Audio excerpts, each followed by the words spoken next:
Hey everyone, welcome back to another installment of Harry Potter Theory. We're back again, taking another look at all the things that you've probably never noticed in the Harry Potter films. We'll also be looking at the books, but those will be a separate set of videos. Today, we're starting with the final film in the series, The Deathly Hallows, Part 2.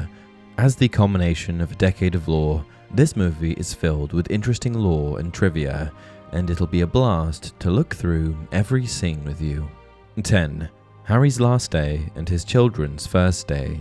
The final scene from the Deathly Hallows Part 2 shows us Harry Potter's life as a father.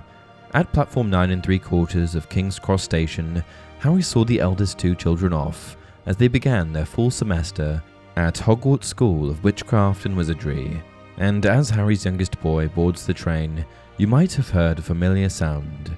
Just like Harry's final day at Hogwarts, when he boarded the Hogwarts Express for summer break, Potter's middle child, Albus, was sent off with the sounds of John Williams' orchestral song, leaving Hogwarts.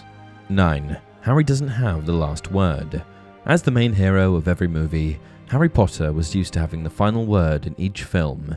The most famous line, "I'm not going home, not really," has been etched into my mind for the past 20 years as one of the most iconic moments in film history. But there have been more than enough memorable quotes throughout the 8 movies. Each one, though, was uttered by Harry, except for the last one.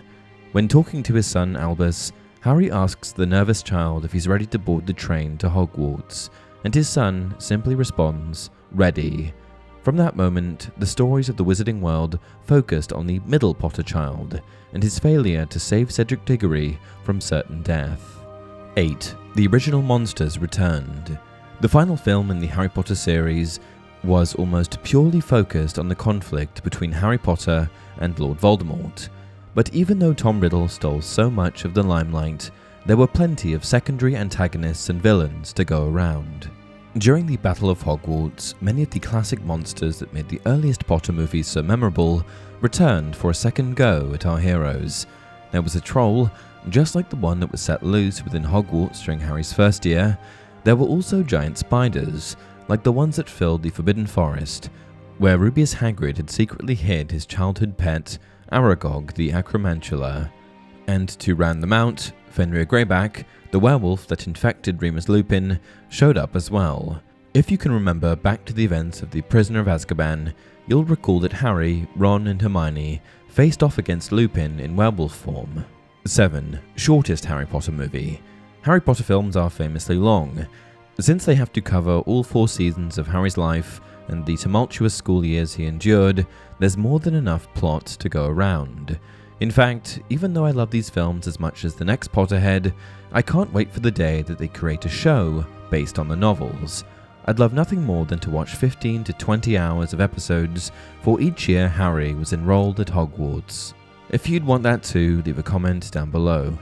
But that's besides the point. It turns out, when it comes to film length, Harry Potter and the Deathly Hallows Part 2 is the shortest of the bunch, at 2 hours and 10 minutes. That's a good bit shorter than the longest one, The Chamber of Secrets, which ran 2 hours and 41 minutes. And Deathly Hallows Part 2 is even shorter than the general average, which was about 2.5 hours. 6. Snape doesn't call Harry by his last name. When you think about Professor Severus Snape, what does he call Harry during class? With a grim, sour face, he usually spits out an accusatory Potter whenever he's forced to talk to Harry. But in the Deathly Hallows Part 2, when facing his own demise, Snape allowed his cold exterior to crack, and he revealed the depth of his love for Harry and called him by his first name. Of course, Snape's love for the boy was a bit more complex than the affection Dumbledore or Hagrid bore. Snape's connection to Harry was based on Severus's own devotion to the boy's mother, Lily. 5. Ron's knight makes an appearance. Within the Room of Requirement, one of the oldest props from the Harry Potter films popped back up for a final time. While facing off against Malfoy and his goons, Harry, Ron and Hermione passed by one of the giant chess pieces that they used during the events of the Philosopher's Stone. In that film, the 3 friends were forced to complete a labyrinth of challenges in order to gain access to a magical rock at the very end, the Philosopher's Stone. One of these challenges, designed in part by Professor McGonagall, was a massive version of Wizard's Chess, but with one small change. In this version, the loser faced deadly consequences. Despite receiving a few bruises, Harry and his friends defeated the game, and eventually faced off against Voldemort in the labyrinth's inner chamber. And in the Deathly Hallows Part 2, the chess piece that Ron had chosen, the knight, can be seen as the heroes retreat from a wall of fiend fire. 4. Those coins were real. At one point in the film, Harry, Ron and Hermione snuck into Gringotts Bank to seek out a Horcrux in Bellatrix Lestrange's vault. Among all the golden candelabras and giant gem-laden goblets, there is one particular prop that was the most labor-intensive to produce: golden galleons. While simple CGI might have been enough to do the trick, the filmmakers behind the Deathly Hallows Part 2 opted to use practical effects instead. This meant that they created 200,000 gold coins, and that was just for Lestrange's vault. 3. Bellatrix's symbolism. This one's a bit subtler than most, but if you have a chance to watch the film again, pay attention to where Bellatrix Lestrange stands. To demonstrate her importance to Lord Voldemort, the witch is always depicted at his right side, as in his right-hand man, or woman in this case. Since Bellatrix was one of Voldemort's most loyal Death Eaters, this makes sense. But considering the future of the wizarding world, Bellatrix's position at his right-hand side takes another meaning. Unknown to anyone else, the pair actually had a secret romantic relationship, at least according to the Cursed Child. And Bellatrix actually gave birth to Voldemort's only child, a powerful witch named Delphine.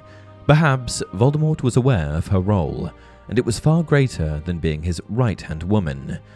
As Voldemort saw himself as a king of sorts, perhaps he considered Bellatrix his queen. 2. Hermione flies on a broom. It might be strange to ask, but have you ever seen Hermione fly on a broom? Throughout the films, we've had a chance to see Harry's harrowing adventures around the Quidditch pitch, and even saw the Order of the Phoenix take to flight over the cityscape of London. But what about Hermione? Well, it turns out, with so little time and so much story to tell, previous films never actually got around to showing Hermione flying a broomstick. It wasn't until the Deathly Hallows Part 2 that Hermione actually soared through the sky. Number 1. Tom Felton's real girlfriend played his wife. In the final scene from the Deathly Hallows Part 2, we took a several-year jump into the future, and finally had a chance to see how the boy who lived spent the rest of his life. Thankfully, Harry seemed to have earned all the sacrifices that his friends and mentors made. Along with Ginny Weasley, he'd raised a wonderful family, with 3 gifted children.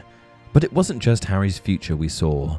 Among the many faces at King's Cross Station, one of Potter's strangest allies appeared as well. Draco Malfoy, now a father, brought his son to the station to see him off to school. Draco was joined by his wife, Astoria Malfoy. We didn't know it at the time, but in the years to come, Astoria's life would take a tragic turn. A blood curse would end her life, leaving her children without a mother, and adding even more tragedy to Draco's turbulent life. But if you paid close attention to actor Tom Felton's personal life, then you might have known that Astoria wasn't portrayed by any old actress.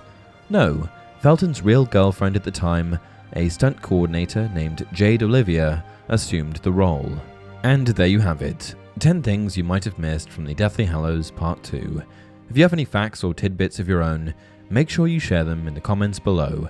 Stay tuned for more videos like this from the other films, as well as a series focusing on things you missed in the books. If you enjoy the content, please like the video and subscribe to the channel. Until next time, remember, there is plenty to be learned even from a bad teacher. What not to do, how not to be.